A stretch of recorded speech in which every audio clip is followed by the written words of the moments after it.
Le texte prévoyait que la LPM fasse l'objet d'une actualisation de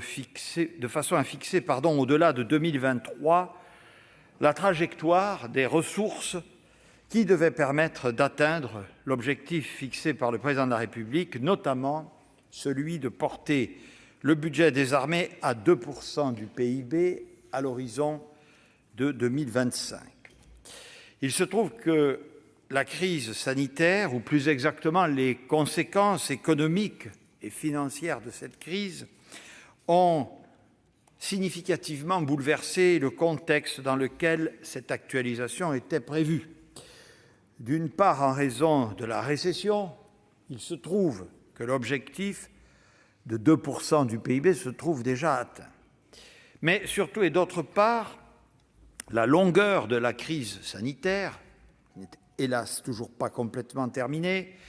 ses conséquences économiques dans un contexte qui reste incertain et que personne ne pouvait anticiper au moment de la préparation et du vote de la loi,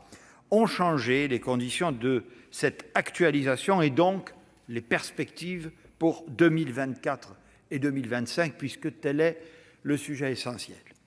C'est pourquoi j'ai décidé, je l'assume, de ne pas soumettre à ce moment précis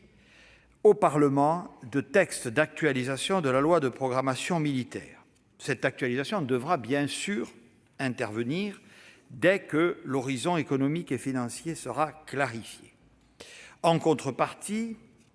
j'ai voulu que l'effort entrepris pour notre défense soit solennellement débattu et, je l'espère, confirmé par la représentation nationale, que le Parlement puisse délibérer de la mise en œuvre de la programmation militaire et des inflexions éventuelles à lui donner. C'est la raison pour laquelle j'ai invoqué une nouvelle fois, Monsieur le Président, l'article 50-1 de la Constitution, mais je crois pour la première fois pour un Premier ministre s'agissant d'un sujet intéressant notre défense nationale.